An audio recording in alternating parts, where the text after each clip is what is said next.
ও ভাই সাব, একের পর এক বোমব্লাস্টিক আপডেটসের সাথেই মার্ভেল এই বছরের কমিক কন ইভেন্টে পুরো আগুন লাগিয়ে দিয়েছে বস। ফ্যান্সদের মধ্যে আবারও সেই পুরনো উত্তেজনা, খুশির ঢেউয়ে যেন গোটা সোশ্যাল মিডিয়া সরগরম। দে অ্যাকচুয়ালি ডিড ইট ইয়ার, পিওর গুজবাম্পস।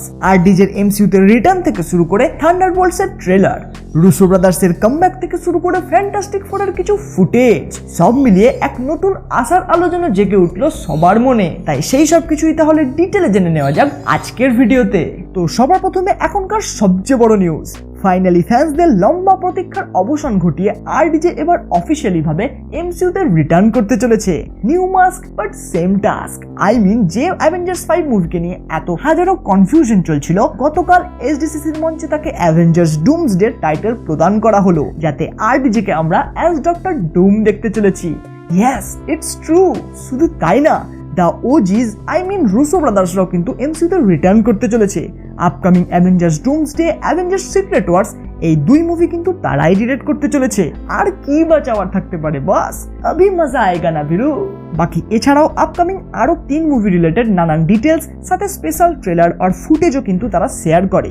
যদিও সেই সমস্ত কিছু ওই এসডিসিসির মঞ্চে প্রেজেন্ট থাকা ফ্যান্সদের জন্য এক্সক্লুসিভ, বাট আপন হ্যাঁ না জুগাড় লাগা কে হি আয়ে হ্যাঁ জনাব। তাই এক এক করে সেই সমস্ত ডিটেলস সম্পর্কে বলতে শুরু করলে, ফার্স্ট অফ অল মঞ্চে ক্যাপ্টেন আমেরিকা ব্রেভ নিউ ওয়ার্ল্ডের এক ক্লিপ শো করা হয়, যেখানে নিউ প্রেসিডেন্ট রসকে সেলেস্টিয়াল নিয়ে কথা বলতে দেখা যায়। বেসিক্যালি ইটারনালস মুভির শেষে পৃথিবীর বুক ছেড়ে বেরোনো তাইমুর সেলেস্টিয়ালের সেই অংশটা নিয়ে আলোচনা, যার থ্রু দিয়েই এমসিইউতে ফাইনালি অ্যাডামেন্টিয়ামকে ইন্ট্রোডিউস করা হবে। এছাড়াও এই ক্লিপে রসকে হোয়াইট হাউসের সামনে রেড হাল্কে ট্রান্সফর্ম হতে দেখা যায়। সেকেন্ডলি এরপর সেখানে থান্ডারবোল্টের পুরো টিম মঞ্চে আসে এবং এক টিজার বা ট্রেলার সর্ট অফ কিছু প্রেজেন্ট করা হয়, যেখানে থান্ডারবোল্টের টিমকে ইন্ট্রোডিউস করানো হয় এবং তাদের একটা মিশনে অ্যাসাইন করা হয়, যারই সাথে কিছু ডিটেল সম্পর্কেও জানা যায়। যেমন ঘোস্টকে তার নিউ কস্টিউমে দেখা যায়, ভ্যালেন্টিনা ক্যারেক্টারের পাওয়ার হাংরি নেচার বোঝা যায়, and after a long time Avengers টাওয়ারের এক ঝলকও কিন্তু পাওয়া যায়। And last but not the list,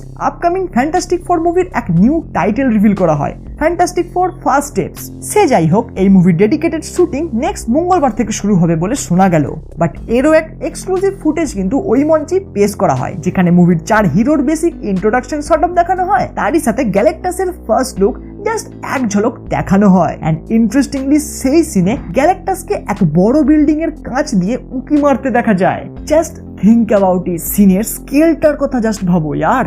I am all up for it. Let's see 2025 থেকে কি তাহলে মার্ভেল আবারও তার পুরনো ফর্ম রিগেন করতে পারে কিনা। তো এই ছিল মার্ভেলের স্যান ডিয়েগো কমিক কন 2024 এর সমস্ত আপডেটস।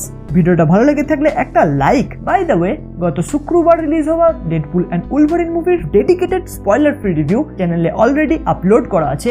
যারা এখনো পর্যন্ত দেখে উঠতে পারোনি, লিংক ডেসক্রিপশন আর আই বাটনে দেওয়া রইল, দেখে নিতে পারো।